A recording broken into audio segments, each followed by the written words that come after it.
The movie begins with an old ranger in the middle of a forest. Strangely, he sticks a paper and covers what's written on a placard, which says, "I owe this land a body." One night, Lennon, a new county ranger, drives her car to patrol around.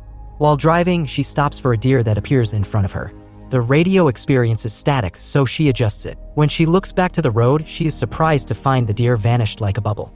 The next morning, she overhears her fellow rangers talking about her, not realizing she's sitting nearby.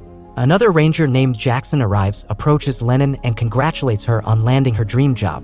While Officer Zhang discusses, Lennon stares blankly at the missing poster of the old ranger. During their briefing, their areas and modules are assigned to become guides. Afterwards, Lennon starts to put her things in the car as she has been assigned to a different location. Mr. and Mrs. Finley approach her, congratulate her, and express their joy as she slowly fulfills her dreams. Later that day, a helicopter takes her and Jackson to their assigned camp, the former area of the old ranger who went missing. After examining her camp and office, she organizes her belongings and prepares for the night. Before going to sleep, she marks her map and takes a look at an old picture of herself with her parents. As she lies in bed, she notices several names carved into the wood. The next morning, their dispatcher calls roll and Lennon responds to mark attendance. Before leaving, she attaches a note asking not to disturb her camp as she will be gone for 3 days. Afterwards, Lennon proceeds to travel on foot. While walking, she listens to her phone using earphones to podcasts and news about people mysteriously disappearing. Along the way, the dispatcher radios Lennon to give instructions. However, her walkie-talkie experiences static, making it difficult for Lennon to understand the dispatcher's message. Lennon quickly checks the battery, attempts to replace it, but realizes she has no spare. Ignoring this fact, she continues her journey. As night falls, Lennon relies on her flashlight as her only guide in the dark surroundings. Lennon is surprised when the walkie-talkie produces static sounds, coinciding with the appearance of the deer she saw a few days ago. When she checks the walkie-talkie battery, her forehead wrinkles upon realizing the batteries are gone. Shortly after, Jackson appears and comes across her. He says he will give her spare batteries. Before setting up tents, Jackson invites Lennon to have dinner with him. Afterward, they chat about their work. Lennon learns that Jackson has been working as a ranger for 10 years. Jackson asks if she sleeps well, and Lennon assures him that she does. The next morning, Lennon decides to head out first. She bids farewell to Jackson, who fulfills his promise and gives her spare batteries. Upon returning to camp, Lennon removes the note attached to the placard and quickly opens her box with the key. She then goes outside to take a bath. Days pass and Lennon becomes accustomed to being a ranger. In the morning, she goes on patrol, and at night, she marks the map in her camp. This routine becomes her daily life, walking through the forest while reminiscing about memories with her sister and family. Everything was normal until one night, Lennon noticed a shadow of a person outside her camp. Due to the strange noise, Lennon woke up. To her surprise, there was knocking on her front door and a person was shouting and asking for help. The man repeatedly banged on the door and Lennon approached, contemplating whether she should open it. Considering the possibility that the man genuinely needed help, she opened the door. Upon opening, the man grabbed her and urgently told her that they needed to leave. He held her hand tightly while crying. Suddenly, he ran off and Lennon chased after him. While running, Lennon immediately called their dispatcher for backup. The man disappeared from her sight, but when she heard his screams, she headed towards the source. After a short search, Lennon was surprised to see the man standing there, visibly frightened. The backup and rescue chopper arrived promptly. The next day, Zhang informed them that a girl named Sarah was missing. Zhang gave them instructions on how to conduct the operation and designated Jackson as the leader of the search. Before leaving, Zhang asked Lennon if she could still stay due to her foot injury. Lennon responded that she could still stay and help with the search. Lennon attempted to join the search, but Jackson stopped her and asked her to stay. Stubbornly, Lennon watched them leave, checked Sarah's ID, and returned to the camp to gather the necessary supplies for the search. As usual, memories of her mother searching for her sister flooded Lennon's mind, coinciding with her calling out Sarah's name. Lennon seems to have PTSD, so when she recalls it, she trembles and drinks the water she brought. The night fell, and Lennon continued her search. While walking, she saw the deer she always encountered. Every time Lennon looked away, the deer disappeared upon her next glance.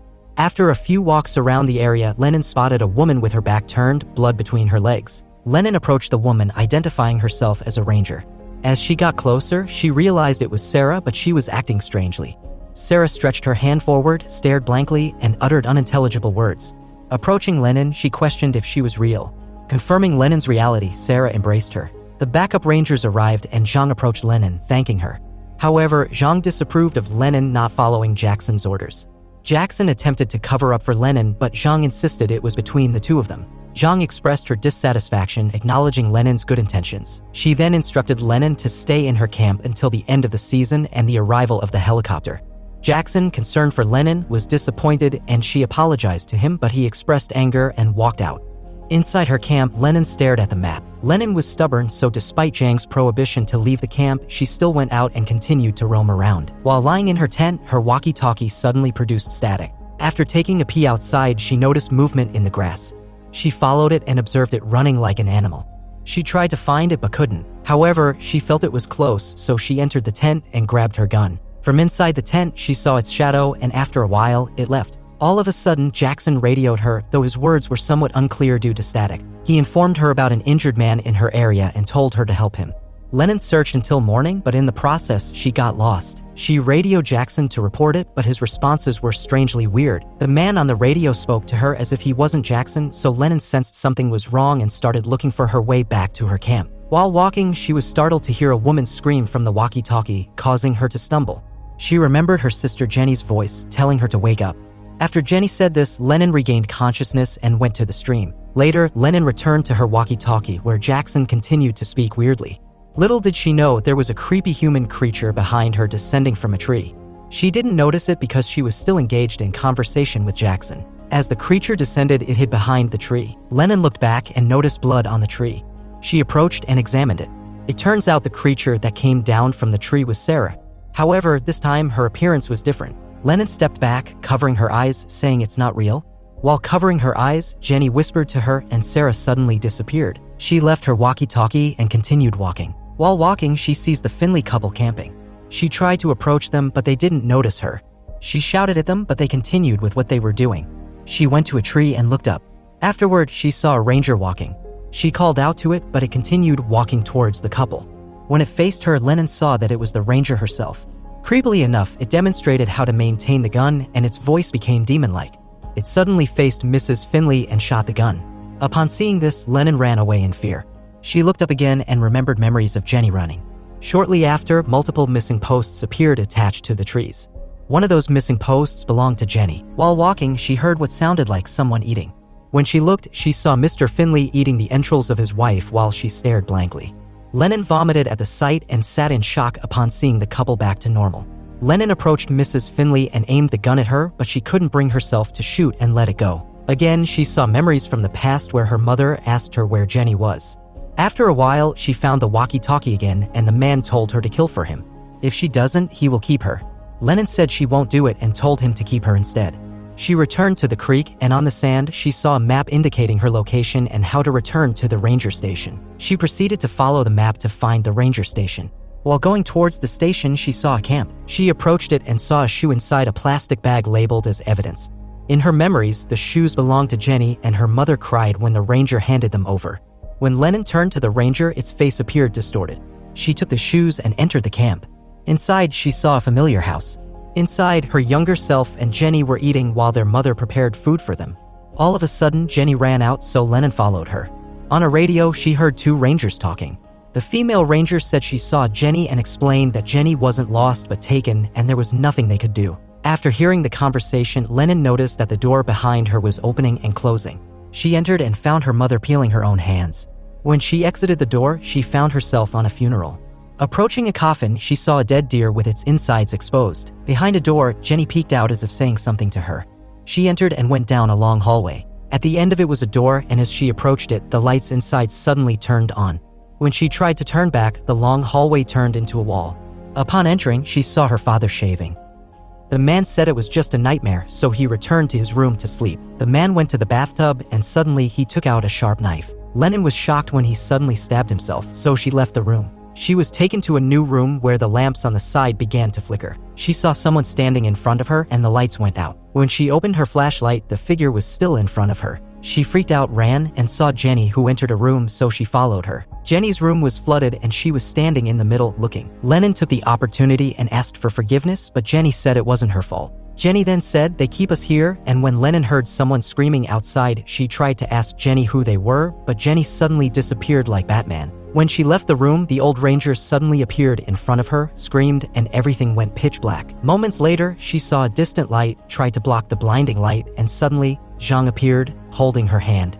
Lennon asked if she was real and Zhang answered yes. Lennon explained that since she hit her head, she couldn't understand what was happening. Zhang clarified that it wasn't due to hitting her head but because creatures caused it. Despite Lennon's confusion, Zhang mentioned that they take, and as rangers, their only option is to give in. When Lennon asked who they are, Zhang admitted not knowing much, only that these creatures live there and take those who are lost.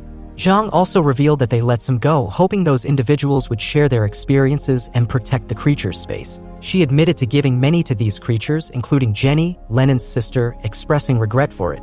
Zhang, feeling protective of Lennon, declared that she wouldn't let the creatures take Lennon. However, Lennon insisted it was too late and she would give them what they wanted. Zhang then made a sacrifice, choosing to give herself instead of Lennon. Zhang bids farewell, multiple hands grabbed Lennon, and she was pushed below the lake. Lennon swam until she managed to resurface. Upon emerging, she saw someone who she initially thought was Jenny, so she swam towards her.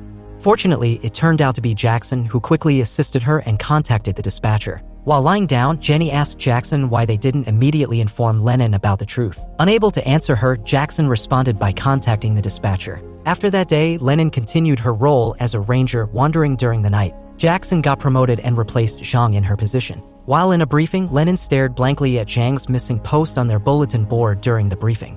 As usual, Lennon got assigned to her former camp and she carves her name into the wood like the others. Everything returned to how it was, with the only difference being that Lennon now understood the strange occurrences behind the missing posts.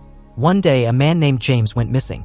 Lennon joined the search operation and found him staring blankly on top of the mountain, uttering gibberish. When James asked if she was real, Lennon hesitated and admitted that she wasn't real. She left James, avoiding the potential demise she might experience again, and the movie concluded.